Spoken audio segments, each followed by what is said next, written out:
오늘 우리에게 주신 하나님의 말씀은 역대하 9장에서 12장까지의 말씀입니다.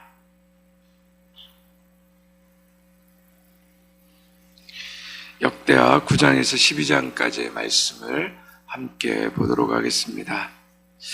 9장 1절에서 12절까지 보면 스바 여왕이 솔로몬에 대한 그 시험을 하는 장면이 나오고 13절부터는 솔로몬이 가진 부에 대해서 언급하고 있습니다. 우리 13절과 14절 말씀 함께 읽겠습니다. 솔로몬의 세입금의 무게가 금 666달란트요 그 외에 또 무역상과 객상들이 가져온 것이 있고 아라비아 왕들과 그 나라 방백들도 금과 은을 솔로몬에게 가져온지라. 솔로몬은 분명히 하나님께 복을 받은 사람이 맞습니다. 그의 인생이 금과 은으로 가득 차고 있습니다.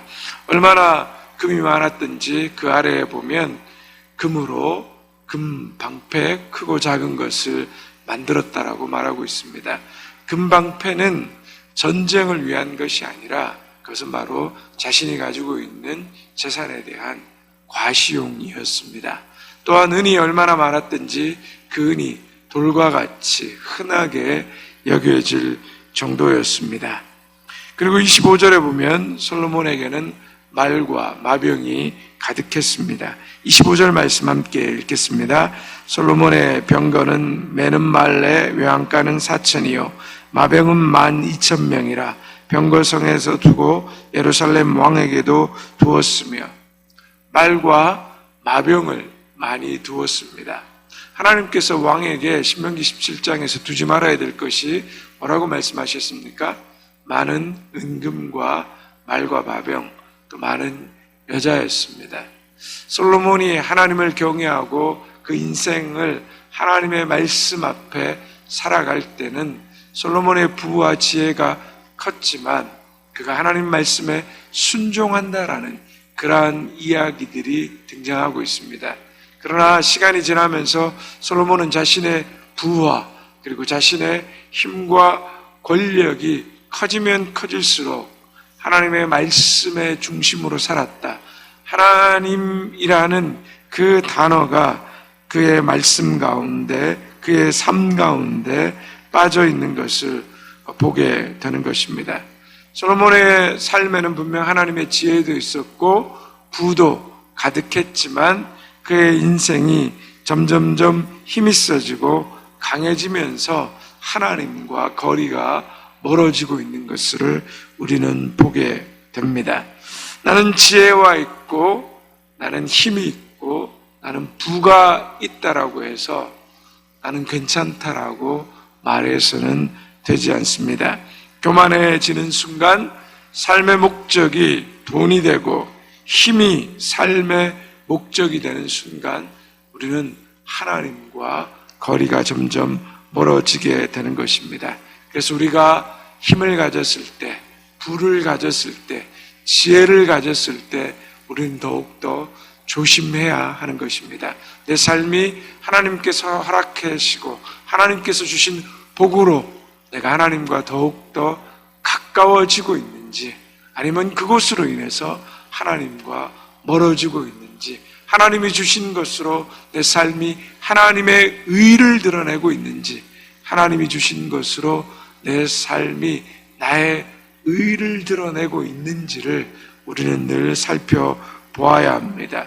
더 강해질 때, 더 부유할 때 우리는 더욱더 하나님을 붙들고 하나님 앞에 엎드려야 하는 것입니다. 10장으로 넘어갑니다. 남유다와 북이스라엘로 왕국이 분열되는 이야기입니다. 이미 열왕기에서 다 다루었던 이야기들입니다. 솔로몬은 성전과 왕궁을 20년 동안이나 건축했습니다. 20년 동안 수많은 백성들이 그 건축 사역에 동원되었습니다. 그래서 너무 힘들었는데 솔로몬은 그 건축을 멈추지 않고 계속 크고 작은 성들, 자신의 국고성들, 말과 마병을 위한 성들을 건축해 갔습니다. 백성들이 얼마나 지치고 힘들었든지 그 아들 때 르호보암에게 찾아와서 그 부역과 세금을 가볍게 해달라고 말했습니다. 그런데 우리가 다 아는 것처럼 르호보암이 어떤 선택을 합니까? 백성들의 그 요청을 듣지 않고 그는 오히려 더 큰 채찍과 더 큰 포악으로 백성들을 다스려가겠다라고 말하고 있습니다. 왜 르호보암이 이런 선택을 했을까요? 사람이 선택하는 건 여러분 어떻습니까? 자기 마음에 있는 것을 선택합니다. 르호보암의 중심과 마음에는 하나님과 백성을 두지 않았습니다. 그는 세상에 힘 있는 왕과 세상의 권력을 추구하는 왕을 마음에 두고 있었습니다. 그래서 그는 하나님과 백성의 마음을 듣는 왕이 되지 못하고 세상의 지혜와 세상의 힘과 세상의 권력을 마음에 두는 왕으로서의 삶을 사는 것을 원했던 것입니다.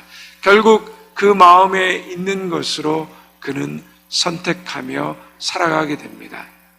하나님의 말씀이 하나님이 우리 마음 중심에 뿌리 내리지 못하고 그냥 듣고 우리 주변부에만 흘러가게 될 때 우리는 하나님의 말씀을 듣는다라고 말하면서도 하나님의 말씀을 깨달았다라고 말하면서도 우리는 하나님을 선택하게 되지 않는다는 것, 그것을 르호보암의 모습이 오늘 우리에게 보여주고 있는 것입니다.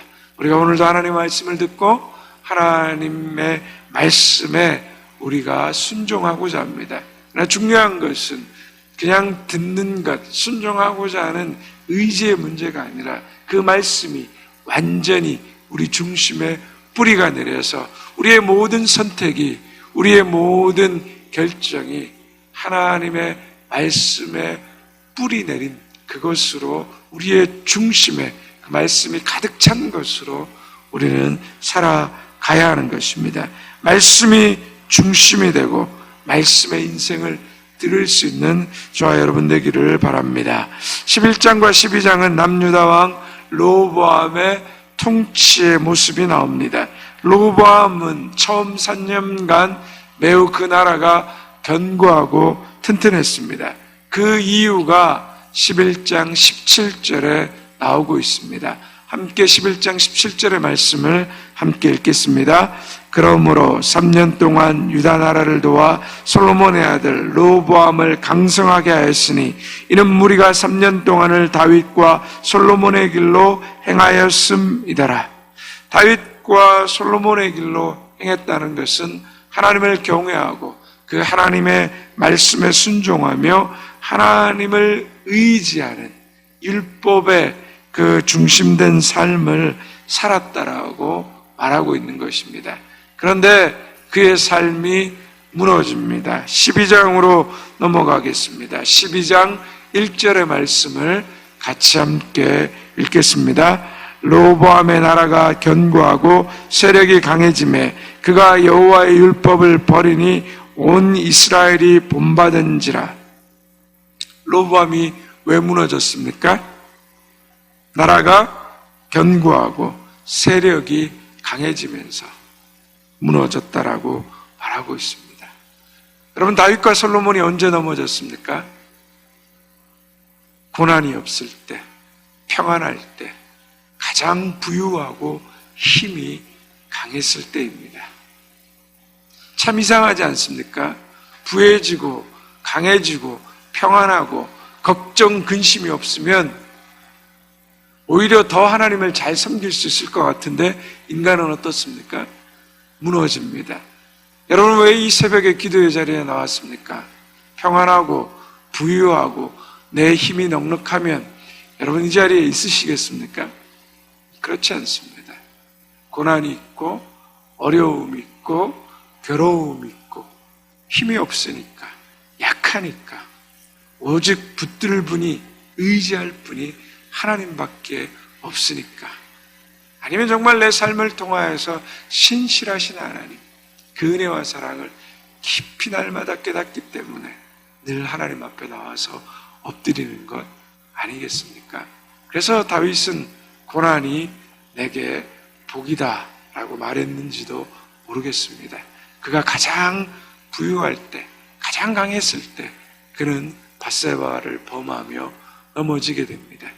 인간은 꼭 등 따시고 배부르면 어떻습니까? 딴짓을 합니다. 고난당하면 딴짓할 생각을 못합니다.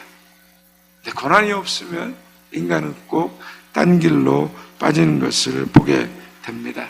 그러므로 우리는 선줄로 생각될 때 늘 넘어질까를 조심해야 하는 것입니다. 나에게 있는 고난이 항상 나쁜 것이 아닙니다. 나에게 있는 힘든 어려움들, 그것 때문에 우리는 하나님께 더 엎드리게 되는 거죠. 질병이 있기 때문에 그 질병 때문에 괴로움이 있습니다. 힘든 것이 사실입니다. 그러나 그 병이 있기 때문에 여러분 어떻게 됩니까? 더 하나님 앞에 엎드리게 되는 것입니다. 더 큰 하나님의 은혜를 만나게 되는 것입니다. 우리가는 기억해야 됩니다. 솔로몬도 그랬고 그 아들 로보암도 그랬습니다. 강하고 힘 있을 때, 부유했을 때 넘어지는 것입니다. 성경의 모든 인물들이 대부분 그렇습니다. 자기 힘으로 뭔가 할 수 있다라고 생각했을 때, 내가 가진 모든 것이 내 의와 내 능력이라고 생각될 때 인간은 죄로 인해서 교만해지고 무너진다는 것입니다. 오늘도 하나님께서 나에게 은혜를 주실 때 우리는 하나님 앞에 더욱더 엎드려야 하는 것입니다. 건강할 때도 병들 때에도 부할 때도 가난할 때에도 어떤 상황 속에서도 하나님을 잊어버리지 않고 하나님의 말씀을 붙들고 하나님의 은혜를 붙들고 살아가는 저와 여러분 되시기를 주님의 이름으로 축원드립니다. 이제 역대하 9장에서 12장까지의 말씀을 경청하겠습니다. 주의 말씀은 내 발의 등이요 내 길의 빛이십니다. 아멘.